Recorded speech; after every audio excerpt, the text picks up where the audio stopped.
फक्त अल्ट्रासोनोग्राफी केल्यानंतर हर्नियाचं सहज सोप्या पद्धतीने वेदनारहित निदान होऊ शकतं. बरोबर सर, जसं तुम्ही सर म्हणालात की भरपूर प्रकार आहेत, हर्नियाचे अनेक प्रकार आहेत, तर ते प्रकार तुम्ही थोडेसे एक्सप्लेन करू शकता का? हो, हर्निया हा वेगवेगळ्या छिद्रांमधनं येत असतो. म्हणजे आपण जर म्हणालो छाती आणि पोट ह्याच्यामधला जो पडदा आहे, ह्या पडद्यामध्ये होणारा हायटस हर्निया असतो.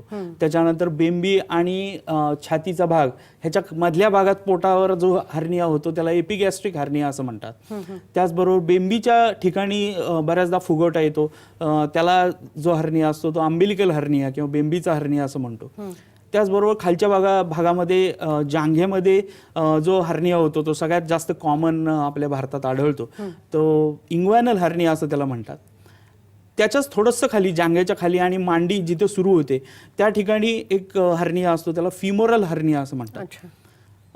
वरच्या बाजूला पोटाच्या स्नायूंमध्ये आपण 6 पॅक ॲब्स बघतो लोकांचे, तर त्याच्यामध्ये असं लक्षात येतं की जे पोटाचे जे स्नायू आहेत त्याला रेक्टस मसल्स म्हणतात. तर रेक्टस मसल्स आणि त्याच्या बाजूला जे स्नायू असतात त्या स्नायूंच्या मध्ये एक छोटीशी नाजूक जागा आपल्या पोटामध्ये असते. काही विशिष्ट काम करणारी लोक, वजन उचलण्याचं, त्या लोकांमध्ये ती नाजूक जागा अजून नाजूक होते आणि स्पिगेलियन हर्निया म्हणून एक प्रकार असतो, तो हर्निया त्या ठिकाणी होतो पोटावर. बेंबीच्या आणि जांघेच्या मधल्या भागात हा हर्निया होतो, त्याला स्पिगेलियन हर्निया असं म्हणतात. त्याचबरोबर पाठीवर आपण जर म्हणलं तर किडनी मागच्या बाजूला जिथं असते त्या ठिकाणी लंबर हर्निया म्हणून एक प्रकार असतो, तो हर्निया होतो. त्यानंतर स्त्रियांमध्ये आणि पुरुषांमध्ये जे गुप्तेंद्रिय असतं त्या आणि शौचाची जागा जी असते त्याच्यामध्ये पण एक पेरिनियल हर्निया म्हणून एक हर्निया आहे, तो पण हर्निया असतो. तसे हर्नियाचे खूप प्रकार आहेत, असंख्य म्हणता येते, पण तरी सुद्धा हे प्रामुख्याने प्रकार आपल्याला आढळतात. बऱ्याचदा काय होतं की पोटाच्या आतमध्ये जी लहान आतडं मोठं आतडं असतं ते सुद्धा एकमेकांमध्ये जर अडकून बसलं, लहान आतडं, लेसर सॅक, ग्रेटर सॅक असे त्याचे काही प्रकार असतात, तर त्याच्यामध्ये जर आतमध्ये अडकून बसलं तर इंटरनल हर्निया म्हणून पण होतो. आपण हे जे आत्ता जे हर्नियाची चर्चा करतोय हे सगळे अँटेरियर ॲब्डोमिनल वॉल म्हणजे पोटाच्या पुढच्या भागात जी आपली भिंत असते त्यामध्ये होणारे हर्नियाबद्दल बोललो. पण एक प्रकार असा पण आहे इंटरनल हर्निया. तुम्हाला विश्वास बसणार नाही पण मेंदूमध्ये सुद्धा हर्निया होतो. अरे बापरे, अच्छा. मेंदूमध्ये सुद्धा हर्निया होतो. तर आपण जी मुख्य म्हणजे हर्निया जे आपण बघतो ते पोटावर हर्निया असतात, पोटाच्या भिंतीवर होणारे हर्निया असतात. भरपूर सर प्रकार आहेत, ते अगदीच बारकाईने जर बघायला गेलं तर ते अनेक प्रकार आहेत, त्याची आपण काळजी घेतली पाहिजे. आपल्यासाठी एक फोन आलाय, सय्यद आहे ठाण्यावरून. सय्यद, तुमचा काय प्रश्न आहे? विचारायचे की माझे हजबंड हर्नियाचा त्यांना प्रॉब्लेम आहे, तर ते ऑपरेशन करण्यासाठी घाबरतात आहे आणि त्यांचं लिफ्टचं काम आहे, लिफ्टचं काम करतात ते. म्हणजे आज 8-10 वर्ष झाली त्यांचं लिफ्टचं काम चालू आहे. तर त्यांना हर्नियाचा प्रॉब्लेम 5-6 वर्ष झाली तेव्हापासून माहिती पडलेलं आहे, पण ऑपरेशन करण्यासाठी ते घाबरतात आहे. तर काही उपाय सांगा की एक उत्तम उपाय म्हणजे ऑपरेशनच आहे की दुसरा पण काही त्याचा इलाज म्हणजे औषध वगैरे पण करू शकतो आपण?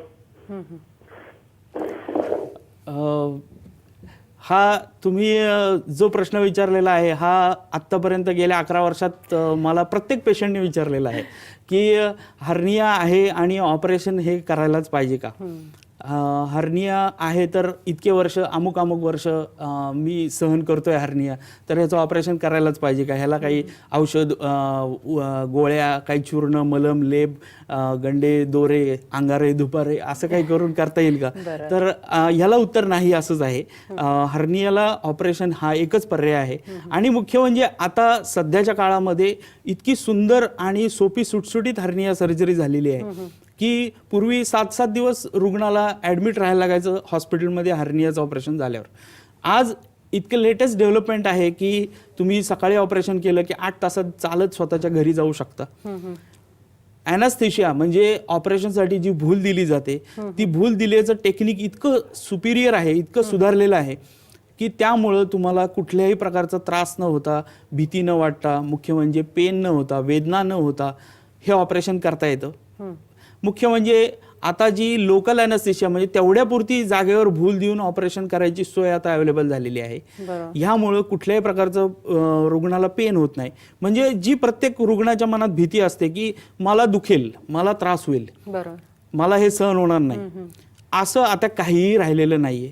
कितीही मोठा हर्निया असू दे, कितीही लहान हर्निया असू दे, अतिशय सुंदर आणि चांगल्या प्रकारच्या ॲनास्थेशियामुळं म्हणजे भूल देण्याच्या तंत्रामुळं आता वेदना भीती ही गोष्ट बाजूला राहिलेली आहे.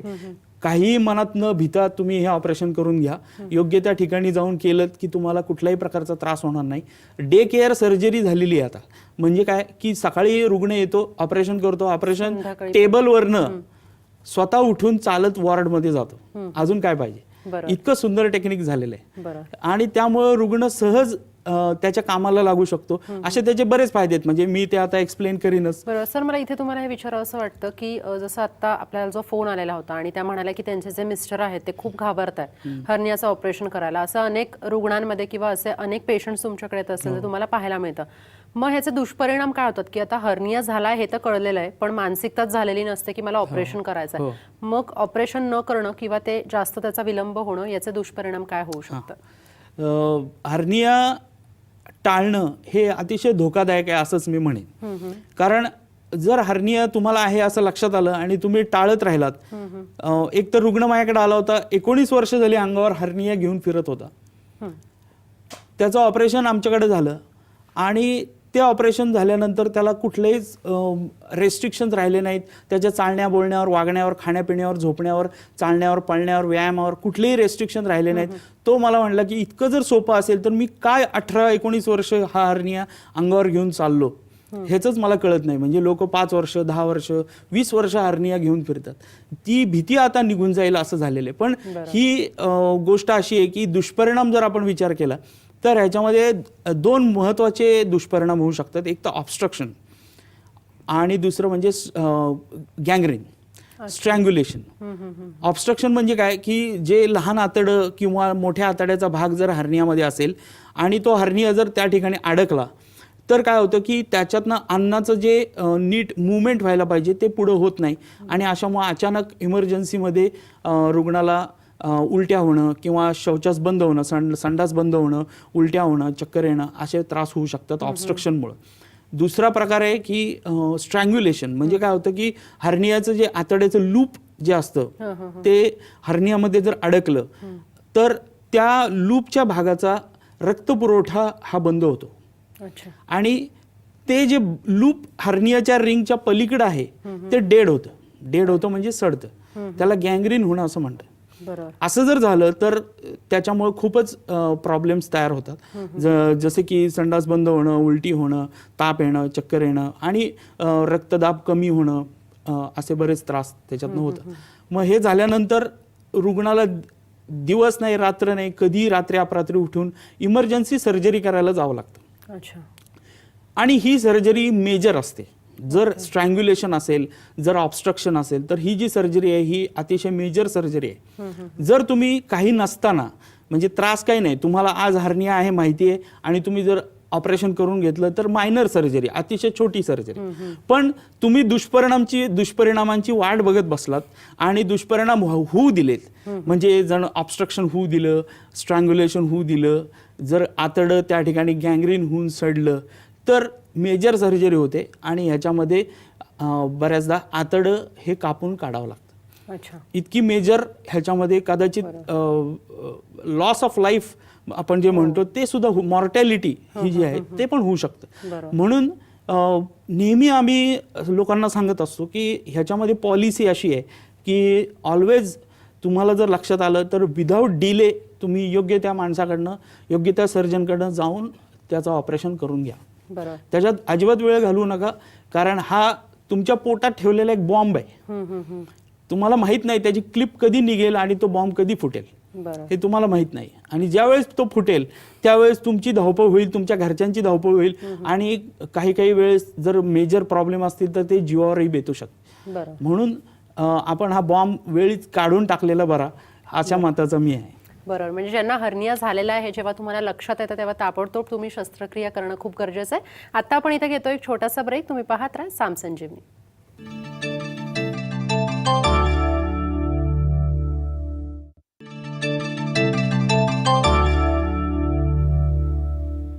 ब्रेक नंतर साम संजीवनीमध्ये तुमचं पुन्हा एकदा स्वागत. आपल्यासोबत आहेत doctor Sachin Kuber. Sir, hernia या विषयावर आपण आतापर्यंत बोलत आलोय. सगळ्यात डेंजरस असा कोणता हर्निया? जर डेंजरस हर्निया म्हणायचं झालं तर बेंबीचा आहे, त्याच्यानंतर एपिगॅस्ट्रिक हर्निया आहे आणि जांघेतला हर्निया आहे. आणि त्याचबरोबर एक महत्त्वाचा प्रकार जास्त स्त्रियांमध्ये जो आढळतो की त्याला इन्सिजनल हर्निया असं म्हणतात. म्हणजे स्त्रियांमध्ये प्रेग्नन्सीच्या निमित्ताने किंवा गर्भपिशवी काढण्याच्या निमित्ताने पोटावर शस्त्रक्रिया केल्या जातात. त्या पोटावरच्या शस्त्रक्रिया झाल्यानंतर बऱ्याचदा नाजूकपणा त्या ठिकाणी स्नायूंमध्ये राहतो आणि इन्सिजनल हर्निया हा स्त्रियांमध्ये बघायला मिळतो. मग तो हर्निया, मी मगाशी कॉम्प्लिकेशन सांगितले की ऑब्स्ट्रक्शन आणि स्ट्रँग्युलेशन हे होण्याची शक्यता स्त्रियांमध्ये पण जास्त असते. तर हे सगळ्यात सध्या डेंजरस हर्निया म्हणता येईल. अच्छा सर, जांघेतला म्हणजे इग्वायनल जो हर्निया आपण जो म्हणत आलोय, तो जर झाला तर त्याच्यासाठी कोणती शस्त्रक्रिया आहे? इन्ग्वायनल हर्निया जो आहे तो भारतामध्ये आणि एकंदरच जगामध्ये सगळ्यात जास्त प्रमाणात आढळणारा हर्निया आहे. या हर्नियाची सोपी सुटसुटीत सध्याची सगळ्यात चांगली म्हणजे माझं म्हणण्याचं उद्देश असा आहे की परिणामकारक आणि रिकरन्स म्हणजे परत न होण्यासाठी जी उपयोगी आहे अशी चांगली शस्त्रक्रिया म्हणजे gold standard open 3 dimension mesh repair. अच्छा, ही सगळ्यात सध्या चांगली आहे. त्याचबरोबर आपण लॅप्रोस्कोपीने सुद्धा या हर्नियाचं शस्त्रक्रिया करू शकतो. ओपन सर्जरी जी आहे ती मी तुम्हाला सांगितलं 3 डायमेन्शन रिपेअर आहे, 2 डायमेन्शन रिपेअर आहे, विदाऊट मेश रिपेअर पण आहे आणि लॅप्रोस्कोपिक असे सध्या 4 प्रकारे आपण हे ऑपरेशन करू शकतो.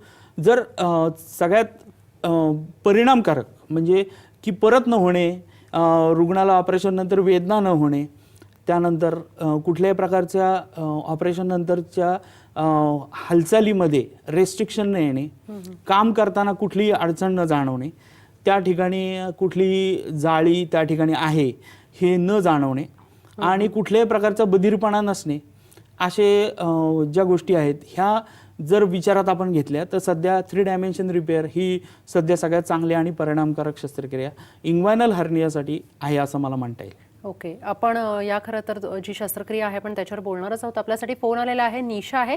निशा, तुमचा काय प्रश्न आहे? निशा, तुम्हाला आवाज येतोय माझा? आपण ज्या व्यक्तीशी बोलत आहात त्या व्यक्तीने आपला कॉल कट झालेला आहे. सर, मला तुम्हाला विचारावं असं वाटतं की सन क्लिनिकमध्ये तुम्ही पहिल्यांदा स्टिचलेस आणि 3D मेश इम्प्लांट ही जी शस्त्रक्रिया आणली त्याच्याबद्दल थोडीशी माहिती जाणून घ्यायला आवडेल. सन क्लिनिकमध्ये आम्ही गेले 10 ते 11 वर्ष stitchless surgery plus 3 dimension repair हे करत आहोत. आमच्या असं लक्षात आलं की अनेक रुग्ण हे हर्नियाच्या ऑपरेशन नंतर वेदना होते म्हणून आमच्याकडे यायचे. त्याचबरोबर त्यांना त्यांचं काम करताना रेस्ट्रिक्शन्स व्हायचे, सहज हालचाली करणं किंवा जे स्पोर्ट्स पर्सन आहेत त्यांना त्यांच्या स्पोर्ट्स ॲक्टिव्हिटीज करणं मुश्किल व्हायचं. त्यानंतर जे बिझनेसमन आहेत किंवा ज्यांना खूप ट्रॅव्हलिंग करावं लागतं अशांना ट्रॅव्हलिंग लॉंग जर्नी जेव्हा बसतात त्यावेळेस जांघेच्या ठिकाणी खूप त्रास व्हायचा, सारख्या वेदना व्हायच्या किंवा काही लोकांना बधीरपणा जाणवायचा. मग हे सगळे जुन्या ऑपरेशनच्या पद्धतीमधले जे तोटे आहेत हे तोटे आपण कसे बाजूला करू शकू आणि हर्नियाच्या रुग्णांना चांगलं सोल्युशन कसं देता येईल ह्याचा विचार करून ह्या प्रकारचं शस्त्रक्रिया आपण सुरू केल्या. की ह्याच्यामध्ये काय असतं की मुख्य म्हणजे वेदनारहित शस्त्रक्रिया, लोकल अॅनेस्थेशिया देऊन अतिशय छोट्या कटमधून, म्हणजे आपण त्याला मिनिमली इन्व्हेसिव्ह म्हणतो किंवा बटन होल रिपेअर असंही म्हणतो, की एवढ्या छोट्या कटमधून आपण एवढ्या मोठ्या आकाराची जाळी त्या ठिकाणी बसवतो आणि ट्रिपल रिपेअर आपण करतो. म्हणजे काय की पूर्वी नुसती मेश बसवायचे आणि हर्निया व्हायचा पूर्ण, त्यामुळे रुग्णाला अनेक प्रॉब्लेम असायचे. मग हे होऊ नये यासाठी स्टिचलेस केल्यानंतर सर्जरी ट्रिपल रिपेअर हे केलं जातं. बरोबर. सर, ट्रिपल रिपेअर काय याची खरं तर आपल्याला सविस्तर माहिती तुमच्याकडून घ्यायची. आपल्यासाठी एक फोन आलाय, वैदेही आहेत नागपूरवरून. वैदेही, तुमचा काय प्रश्न आहे? हॅलो, नमस्कार वैदेही. हा नमस्कार मॅडम, मी नागपूरवरून वैदेही बोलते. बोला. मला प्रश्न असा विचारायचा आहे की माझं ऑगस्ट महिन्यामध्ये ऍक्च्युली ऑपरेशन झालेलं आहे. हा, आणि त्याच्यानंतर मला 15 दिवसांनी जवळपास त्या जागेतून जखमीतून पाणी येणं असं परत झालं. जवळपास ऑक्टोबर महिन्यापर्यंत हा प्रॉब्लेम झाला, पस आल्यासारखा झाला. त्यानंतर मग पुन्हा तिथे थोडंफार त्यांनी शस्त्रक्रिया केली सेकंड ओपिनियन घेऊन, पण आता त्याची माझा प्रश्न असा आहे की त्याची काळजी कशी घ्यावी आणि हा असा त्रास नेहमीसाठी होईल का? अच्छा. तर कृपया मला मार्गदर्शन करावे. ही जी तुमची शस्त्रक्रिया झाली त्याच्यामध्ये कदाचित असं असू शकतं की त्या ठिकाणी जी मेश बसवली आहे ती इन्फेक्शन त्या ठिकाणी झालेलं असण्याची शक्यता आहे. ते इन्फेक्शन त्यांनी ड्रेन केलं असेल किंवा काढलं असेल शस्त्रक्रिया करून, किंवा कदाचित घातलेली मेश पण काढलेली असण्याची शक्यता आहे. तर अशा वेळेस तुम्हाला हाय प्रोटीन डाएट घेणं अतिशय चांगलं राहील, की ज्याच्यामध्ये तुमच्या प्रोटीनमुळं जे तुमचे स्नायू आहेत ते चांगले कडक होतील आणि ते स्नायू चांगले ताकदवान झाल्यामुळं तुम्हाला परत हर्निया व्हायची शक्यता राहणार नाही. त्याचबरोबर तुम्हाला काही पथ्य पाळावे लागतील, की मगाशी मी आधी सांगितल्याप्रमाणे की वजन उचलू नका, त्याचबरोबर बद्धकोष्ठ होणार नाही याची काळजी घ्या. त्यानंतर मूत्र विसर्जन जे आहे त्याच्यासाठी जोर करू नका, पाणी भरपूर प्या, फळं पालेभाज्या खा आणि हाय प्रोटीन डाएट घ्या. त्याचबरोबर काही विशिष्ट ॲब्डॉमिनल बेल्ट्स मिळतात, ते तुमच्या डॉक्टरांच्या सल्ल्याने तुम्ही वापरू शकता, ज्याच्यामुळे पोटाला तुमच्या बरोबर 9 महिने ते 1 वर्ष आधार मिळेल. कसं असतं की हर्नियाचं ऑपरेशन झाल्यानंतर पहिले 6 महिन्यापर्यंत 70% रिपेअर बॉडी करत असते. त्यामुळं पहिले 6 महिने तर भयंकरच काळजी घ्यावी लागते. पुढच्या 6 महिन्यामध्ये उरलेलं जे 30% रिपेअर आहे ते बॉडी करत असते. म्हणजे ऑपरेशन झाल्यापासून 1 वर्षापर्यंत 100% रिपेअर हे होत असतं. म्हणून ऑपरेशन नंतर 1 वर्षापर्यंत तुम्हाला हा वेगवेगळ्या प्रकारचा आधार देणं आवश्यक असतं. तो आधार बेल्टच्या माध्यमातून देता येतो. काही विशिष्ट गारमेंट्स त्यासाठी डिझाईन केलेली असतात, ती तुम्ही वापरू शकता. त्याचबरोबर हाय प्रोटीन डाएट तुम्ही घेऊ शकता आणि काही पथ्य जसं सांगितलं, वजन उचलू नका, त्याच्याबरोबर फळं पालेभाज्या खा आणि तुमचे जे नैसर्गिक क्रिया आहेत म्हणजे लघवी आहे, शौच आहे, हे नॉर्मल होईल याची काळजी घ्या.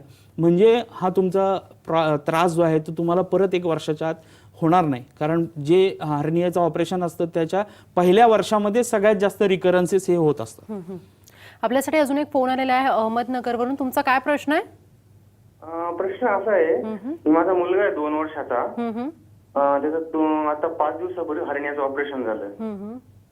तर डॉक्टरांना विचारलं होतं मी त्यानंतर काय प्रॉब्लेम होईल काय नाही, तर ते म्हटले